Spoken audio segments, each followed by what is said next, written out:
세 가지 절기의 의미. 첫 번째는 유월절, 또 이제 무교절이라고 하는 절기, 그 다음에 맥추절, 수장절, 이 세 가지 절기의 의미를 여러분과 같이 한번 나누도록 하겠습니다. 자, 신의 광야, 중요해요, 중요하지 않아요? 신의 광야 중요해요. 시간적으로는 몇 분의 몇이에요? 출애굽 전체에서 40분의 1이에요. 신의 광야에서의 시간은 딱 1년 12개월이죠. 그럼 전체 광야 생활이 40년이니까 그 중에 1년 40분의 1밖에 안 되는 신의 광야에서의 시간. 그런데 출애굽기부터 신명기 전체까지 분량은 43%나 된다고요. 그러니까 신의 광야는 굉장히 중요한 장소이고 이곳에서 무슨 일이 일어났는지가 중요합니다. 자, 신의 광야에서 두 가지 중요한 내용은 뭐예요? 율법과 성막이죠. 율법과 성막. 지난주까지 우리는 율법을 같이 생각해 봤고요. 큐티했고, 이제부터는 40장까지, 출애굽기 40장까지 성막에 대해서 우리가 같이 말씀을 나누려고 합니다. 자, 율법은 왜 주셨어요? 그렇죠. 율법을 주신 이유와 목적은 무언가 어떤 걸 하지 마. 어떤 규칙과 규례와 율례를 통해서 우리를 얽어매는 게 아니라 지금부터 율법은 좋은 거예요, 안 좋은 거예요? 좋은 거예요. 지금까지 우리가 율법은 안 좋은 거다라고 생각했던 그 선입견을 다 내려놓고 율법은 좋은 거다. 굉장히 좋은 거다라고 생각을 하셔야 돼요. 왜? 그 율법을 통해서 하나님은 우리와 사귀기를 원하셨어요. 친밀하게 교제하기를 원하시는 거예요. 자, 그러면 그 사귐은, 하나님과의 교제는 누구를 위함일까요? 하나님을 위함이에요? 하나님과 나의 사귐은 우리를 위함이에요. 하나님은 무슨 부족한 게 있지 않으세요? 무슨 아쉬운 게 있지 않으시다고요. 우리와 사귐을 통해서 그 부족함과 아쉬움을 채우시려고 하시는 분이 아니에요.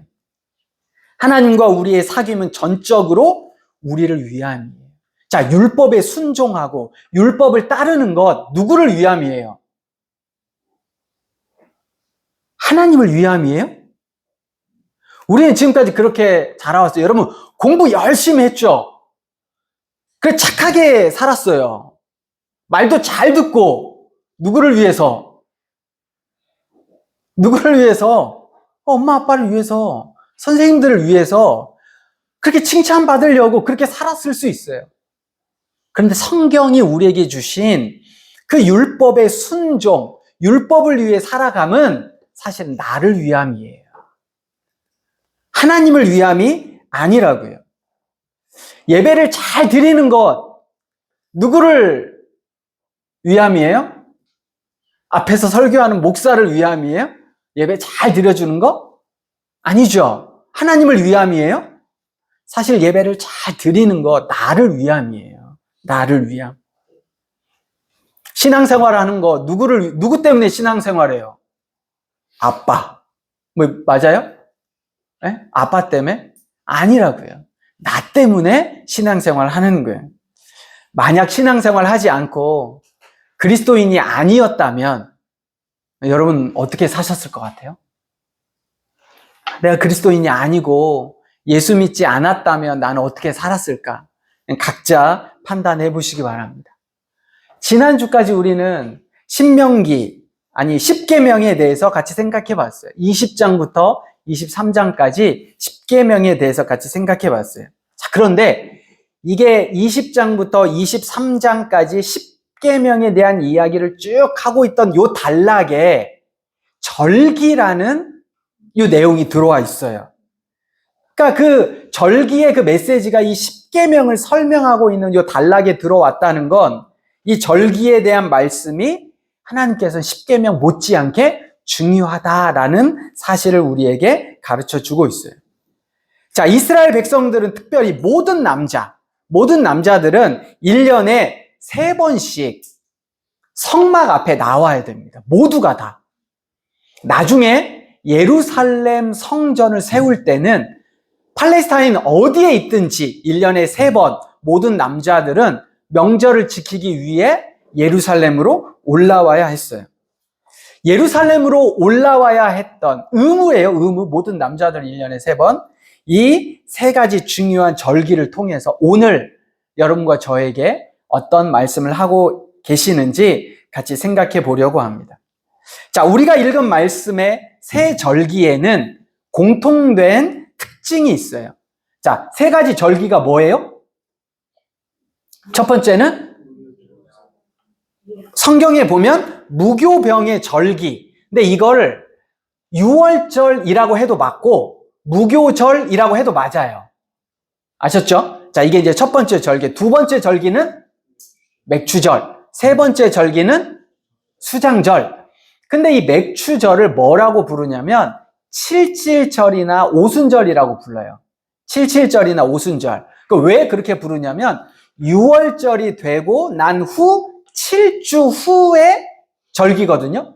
그래서 77 하면 한 주가 7일이잖아요. 그러니까 그게 7주, 그래서 칠칠절이라고 부르기도 하고 그 77에 49, 50일 후, 그래서 오순절이라고 부르기도 해요. 근데 이 맥추절은 사실 우리나라에만 있는 이제 단어이기도 한데 그건 뒤에 가서 설명을 하겠고, 그 다음에 수장절은 또 뭐라고 불리냐면 초막절, 장막절이라고도 불려요. 자, 이 세 절기에 공통된 특징 첫 번째는 하나님이 행하신 것에 대한 감사예요. 첫 번째는 뭐라고요? 하나님이 행하신 일에 대한 감사. 자, 말씀으로 한번 돌아오겠습니다. 자, 23장 15절 보세요. 자, 너는 무교병의 절기를 지키라. 내가 내게 명령한 대로 아비벌의 정한 때에 2래 동안 무교병을 먹을지니. 같이 읽습니다. 시작. 이는 그 달에 내가 애굽에서 나왔음이라. 아멘. 자, 여러분, 여기 무교병이라는 뜻이 이게 이제 한자어란 말이죠. 자, 무는 무슨 무일까요? 한자어로. 없을무. 교는 이게 진짜 어려운 단어더라고. 한자를 제가 찾아보니까 이게 효모교, 누룩교 이렇게 써요. 누룩교, 효모교. 그래서 누룩, 영어로 하면 이스트잖아요. 뭔가 빵을 부풀게 해가지고 부드럽게 하는 거. 요게 없이 병은 한자로 무슨 병일까요? 그렇죠. 떡병이에요. 떡병. 그래서 전병 뭐 이렇게 할 때 쓰는 단어인 게 떡병이라는 거니까 무교병이라고 하면 누룩을 넣지 않은 빵 요런 말이에요. 그러니까 이게 아주 얇은 빵. 그러니까 누룩이 있어야 이게 부풀어야 빵이 부드럽고 맛있는데 요 누룩을 안 넣으니까 굉장히 얇은 그런 이제 빵이 되겠습니다. 요거는 언제 먹게 되었냐면 애굽에서 급하게 나올 때 누룩을 넣어서 부드럽게 하고 맛있게 하고 부풀게 할 시간이 없을 때, 그러니까 딱 밀가루하고 물로 반죽해가지고 급하게 구워서 먹고 애굽을 출애굽했던 겁니다. 그래서 별명이 있어요. 이 무교병의 별명이 고난의 떡이에요. 고난의 떡. 이런 별명이 있단 말이죠. 그래서 애굽에서 급하게 나오면서 7일 동안 어쨌든 그 바로의 그 영역 밖으로 빨리 벗어나야 되기 때문에 7일 동안 먹었던 게 이 무교절이라는 절기입니다. 이 절기의 의미는 종이 되었던 이스라엘 백성이 애굽에서 탈출하게 하신 하나님께, 종에서 자유인으로 우리의 신분을 변화시켜 주신 하나님께 감사하는 절기가 이 6월절 무교절이 됩니다. 자, 그리고 16절에 보면 맥추절, 이거는 곡식을 수확하는 그리고 감사하는 절기예요. 맥추절에는 곡식을 수확합니다. 그래서 감사하는 절기고요. 수장절. 자, 수장절은 한자로 수가 무슨 수일까요? 거둘 수. 장은 저장할 장.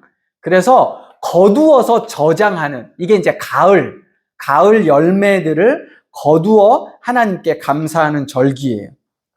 자, 매년 3번의 절기인 이 무교절, 맥추절, 수장절, 이 절기는 하나님께서 행하신 구원, 이스라엘을 구원하신 것과 그 다음에 양식을 거두게 하시고 또 과일을 거두게 하신 하나님의 은혜에 감사하는 마음으로 드리는 축제입니다.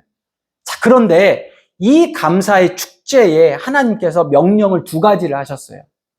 자, 그게 15절 하반부에 뭐예요? 빈손으로 내 앞에 나오지 말라. 이 감사의 절기를 하나님 앞에 드릴 때는 빈손으로 나오지 마라. 그리고 19절 같이 한번 읽어볼까요? 19절 시작. 내 토지에서 처음 거둔 열매에 가장 좋은 것을 가져다가 너희 하나님 여호와의 전에 드릴지니라 라고 말씀하고 있습니다. 왜 하나님께서는 빈손이 아닌 무언가를 들고 와라? 당연히 곡식이겠죠. 또 가장 좋은 것, 네 토지에서 수확한 것 중에 가장 좋은 것을 드리라고 하실까요? 하나님이 무언가 드시고 싶으셔서? 하나님이 무언가 부족하실까요? 왜 그러실까요? 빈손으로 내 앞에 나오지 말라.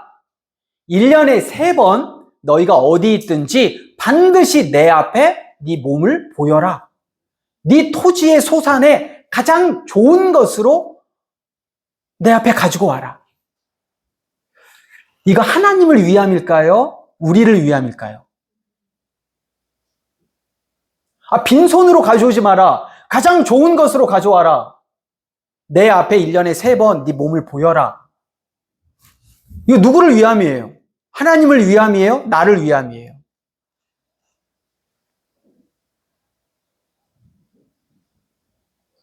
여러분 정확하게 이 의미를 기억하셔야 돼요. 마태복음 6장 21절에 보면 내 보물이 있는 곳에는 내 마음도 있느니라 라고 말씀하고 있습니다. 이 구절의 의미가 뭘까요? 인간의 마음은 그가 소중하게 여기는 것, 특별히 보물이나 물질이 있는 곳으로 자연스럽게 향한다는 겁니다. 이 말은 물질뿐만 아니라 사람이 추구하는 어떤 가치, 그것에 내 마음이 집중된다는 이야기예요. 그럼 내가 무언가 이사 갈 때, 새로운 집으로 이사 갈 때, 아니면 새로운 차를 사거나 무언가 이럴 때 내 마음이 어디에 가 있어요? 그 새로운 곳에 가 있어요. 나 이거 한 달 뒤면 이사 갈 거야. 새 집으로. 그러면 지금 사는 집 마음에 안 들어. 그래서 뭔가 바꾸고 고치고 그래요? 그렇지 않아요. 내 마음이 이미 이 집을 떠나서 그 집에 가 있어. 그러니까 무언가 사람이 추구하는 어떤 가치, 중요하게 여기는 것에 내 마음이 가 있다는 겁니다. 우리가 가치 있다고 여기는 것, 우리의 우선순위를 결정하고 삶의 방향을 바꾸는 것, 이게 바로 내가 추구하는 어떤 가치예요. 이건 물질적인 것뿐만 아니죠. 우리가 어떤 영적인 가치, 신앙, 믿음을 내가 보물로 삼고 있다면 그곳에 내 마음이 가 있다라는 얘기예요. 여러분, 하나님이 우리를 빈손으로 오지 말아라. 가장 좋은 것을 나에게 드려라. 네가 내 앞에 그래도 1년에 3차례는 보여라. 이건 우리를 귀찮게 하시고 하나님을 위해 무언가 우리가 희생해야 되고 뭔가 섬겨야 되고 드려야 됨을 이야기하는 것이 아니라 네가 어디에 가치를 두고 있니? 라고 물으시는 거예요. 왜요? 그곳에 내 마음이 있기 때문에 그래요. 우리가 부모님에게 아니면 어떤 소중한 사람에게 내가 뭘 드리고 있나? 정말 좋은 것을 드리고 싶은가? 아니면 아무거나 그냥 드리고 싶은가? 왜요? 그게 우리의 마음이기 때문에 그렇습니다.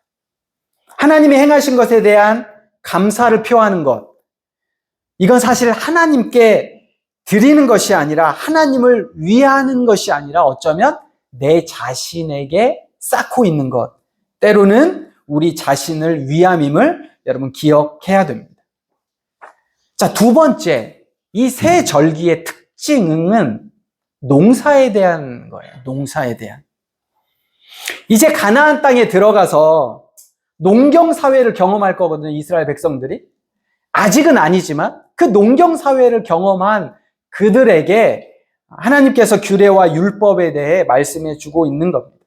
자, 무교병의 절기, 유월절과 무교절은 역사적으로 보면 애굽에서 출애굽했던 것을 기념하기도 하지만 농사력으로 하면 그때 추수하는 때가 유월절이에요. 그러니까 무교병의 절기라고 이야기한 유월절과 무교절에는 추수하는 때, 추수하는 때. 그래서 사실은 15절에 빈손으로 내 앞에 오지 말라. 왜? 그때가 추수할 때이기 때문에 그런 거예요. 추수할 때. 자, 무엇을 추수할까요? 그 성경에 맥추절이라고 나와 있는 이 단어는 한국어 성경에만 나와 있는 단어예요. 그러니까 맥추절이라는 것은 사실 원래 원어에 보면 곡식을 수확하는 절기 이렇게 되어 있지, 우리처럼 자, 맥은 무슨 맥자입니까? 보리맥이에요, 보리맥. 그래서 보리를 추수하는 때라고 이제 우리가 이렇게 생각하는데, 사실은 이 원어에 보면 그냥 곡식을 추수하는 건데, 이게 이제 어떻게 된 거냐면, 성경을 번역할 때 이 곡식을 추수하는 때를 이제 번역해야 되잖아요. 그런데 원래 팔레스타인에는 밀을 추수할 때가 요 때예요. 밀을 추수할 때. 그런데 밀을 추수하려고 보니까 우리나라의 정서, 번역을 할 때 우리나라 정서는 밀이 별로 없어. 우리나라는 주식이 벼하고 보리야. 그러니까 밀은 별로 볼 데가 없는데 요 때에 밀추수 요렇게 번역을 하지를 못하고, 여러분 밀과 보리가 굉장히 가깝게 추수할 때가 돼요. 그러니까 보리가 대략 5월 초 정도 되는데 요 맥추절이 시기로는 4월 말까지거든요. 그러니까 번역할 때 밀을 원래는 이스라엘 사람들은 추수할 때인데 우리나라에는 번역할 때 그냥 보리를 추수한다 이래가지고 맥추절이라고 번역을 한 거예요. 그러니까 이때는 뭐를 추수하는 때라고요? 원래는 밀을 추수할 때라고요. 자, 이런 비슷한 예가 뭐냐? 오병이어. 오병이어는 뭐와 뭐예요? 5개의 떡은 없어요. 이스라엘 사람들은 떡 안 먹는단 말이죠. 근데 왜 5개의 떡이라고 번역을 했어요? 그게 우리 상황하고 맞게 되는 거예요. 네. 제가 우즈베키스탄에 10개월 동안 있었잖아요. 우즈베키스탄은 오병이어를 뭐라고 이야기하냐면 논이라고 번역해요. 5개의 논과 2마리의 물고기. 왜? 걔네는 이 논, 우리 이제 인도 음식의 난이라고 하는 거 있잖아요. 그거하고 굉장히 유사한 거거든요. 우즈벡 사람들도 논, 근데 걔는 그렇게 불러요. 근데 제가 성경을 봤더니 5개의 논과 2마리의 물고기 이렇게 번역을 해놓았단 말이죠. 그러니까 그런 의미예요. 맥추절이라는 의미가 보리가 아니라 사실은 뭐다? 원어적으로는 밀이다 라는 이야기란 말이죠. 그러니까 농사와 관련되어져 있어요. 맥추절은, 자, 그러면 무교병의 절기는 이때는 6월절이기 때문에 요때 보리를 추수합니다. 6월절에 보리를 추수하고 50일이 지난 다음에는 밀을 추수하는 거예요. 근데 그거를 맥추절이라고 번역을 했다는 겁니다. 세 번째 이제 수장절이죠.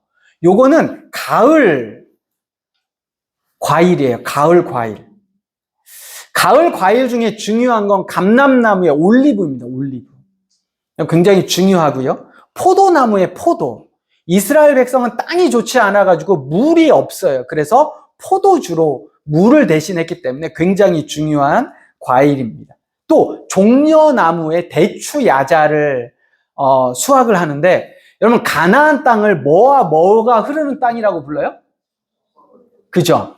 젖과 꿀이 흐르는 땅이라고 부른단 말이죠. 자, 젖은 뭐예요? 그냥 우리가 알고 있는 것처럼 가축의 젖이에요. 우유가 풍부해요. 왜냐면 가축이 많으니까. 그럼 꿀은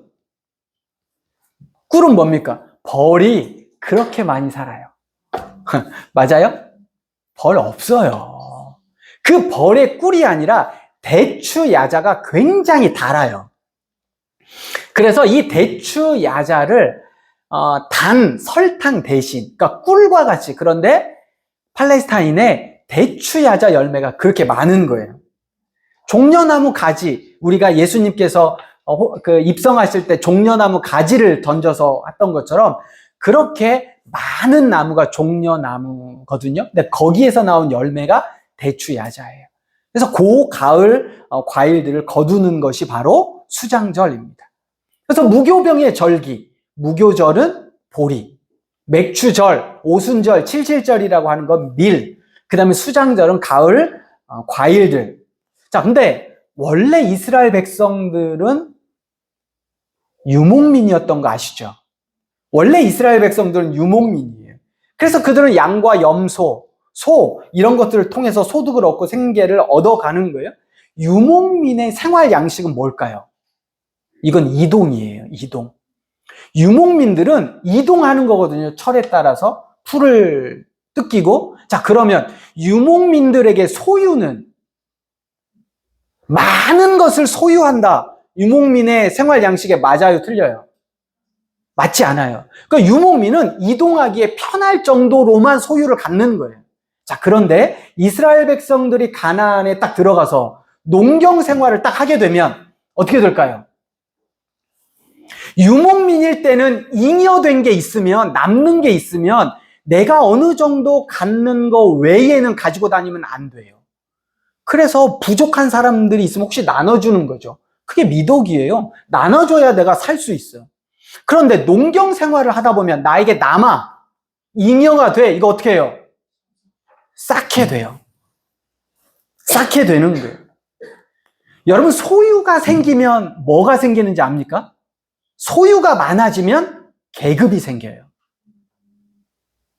가진 자와 가지지 못한 자가 나누어져요.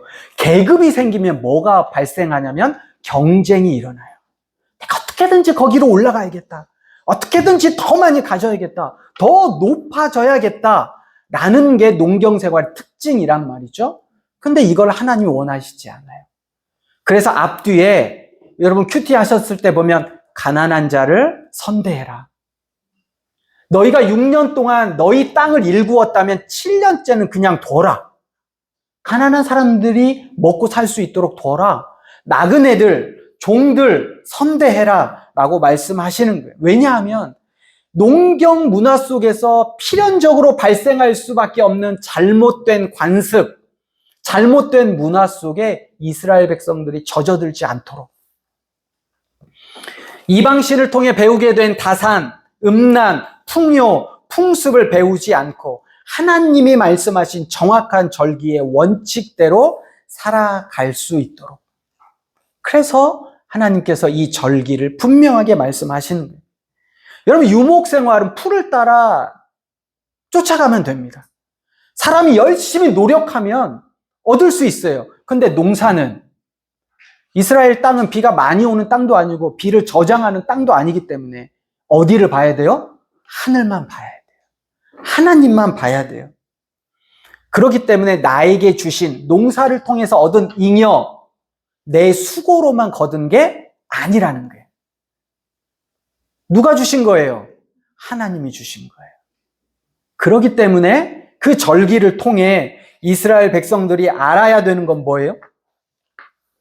내가 노력했기에, 내가 얻은 것, 내가 거둔 것, 나만을 위해 쓸 거야 라는 생각, 그 생각을 절기 앞에 내려놓는 거죠.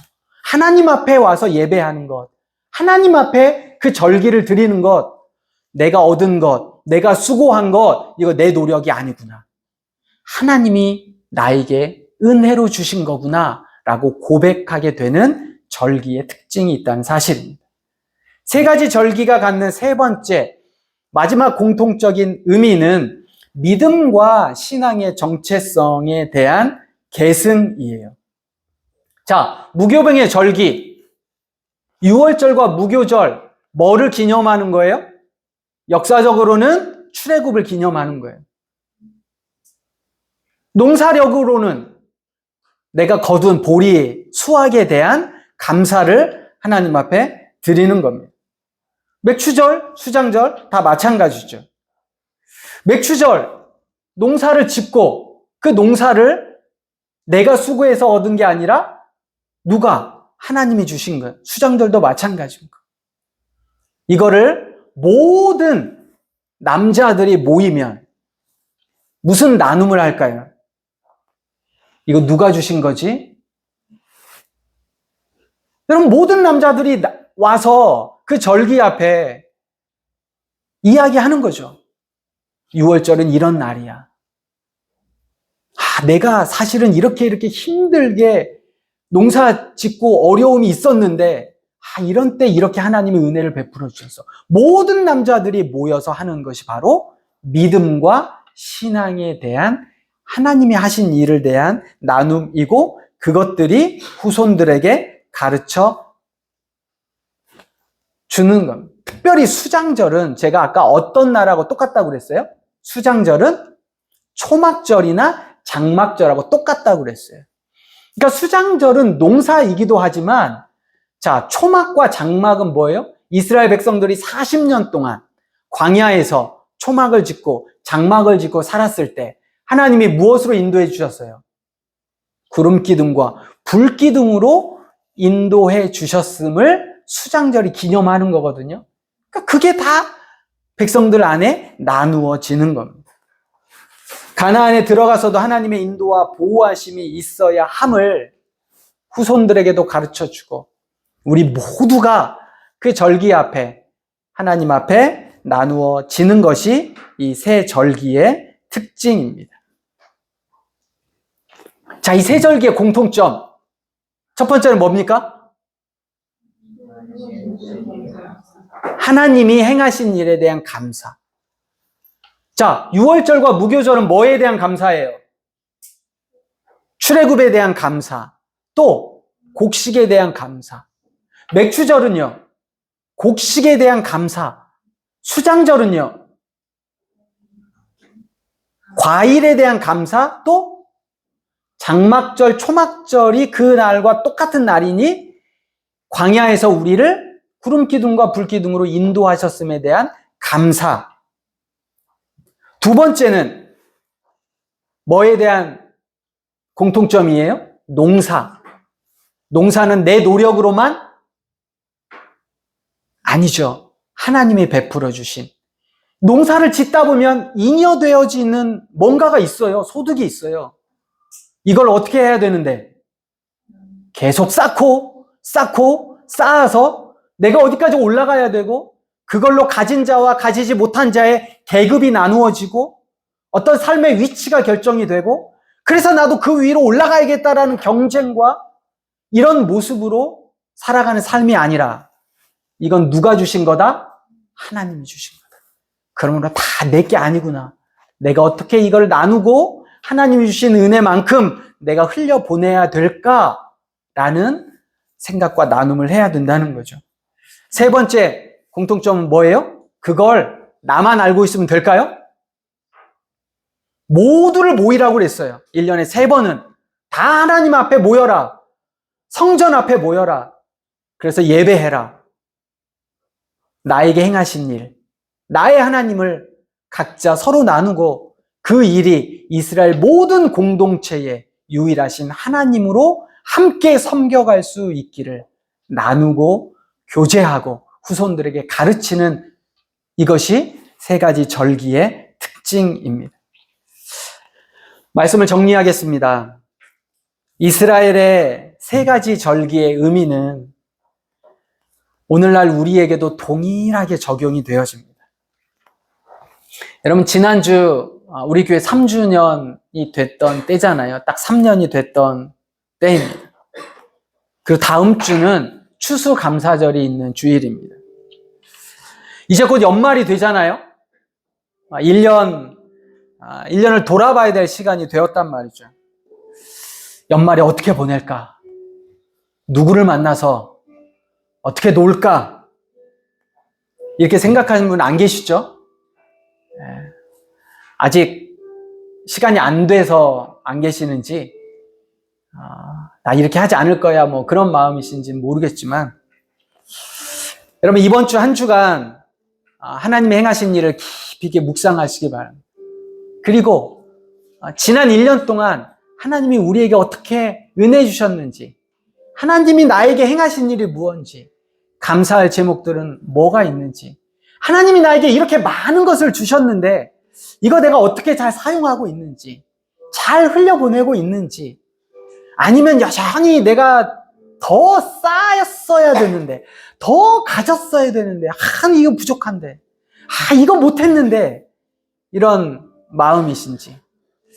그리고 하나님이 나에게 행하셨던 일을 나만 알고 있지 말고 여러분 함께 나누고 흘려보내고, 그래서 어쩌면 누군가 올해 굉장히 어려웠던 형제 있을 수 있잖아요. 지체들 있을 수 있잖아요. 올해 힘들었던 사람도 있을 수 있잖아요. 그 사람들에게 동일하게 하나님의 은혜와 하나님의 일하심을 통해 그들을 격려하고 나그네를 돌보고 종들과 또 가난한 자를 선대하고 함께 돌아보며 하나님이 나에게 행하셨던 일을 나눌 수 있는 그 시간이 연말이 되어질수록 여러분들에게 있기를 소망합니다. 한 해 동안 나에게 무엇을 주셨는지, 내 노력이 아닌 하나님의 돌보신 무엇이었는지, 여러분 우리가 평생 기억하고 가슴에 깊은 의미로 다가와야 할 것이 바로 이 하나님의 일하심입니다. 그 하나님의 일하심의 대표적인 게 십자가와 부활 사건이잖아요. 우리가 이 시간 함께 말씀을 기억하며 찬양할 때 그 십자가의 사랑과 하나님이 베풀어 주신 은혜를 기억하기를 소망합니다. 그 사랑과 은혜에서 멀리 떠나지 않기를, 혹 한 해를 돌아보면서 내 삶에 무너진 무언가의 삶이 있다면, 내 마음이 돌같이 굳어진 마음이 있다면 이 시간 찬양하며 하나님이 만져주시고 남은 2달의 시간 동안 하나님이 깊이 나를 통해 일하여 주시기를 함께 찬양하며 기도하도록 하겠습니다.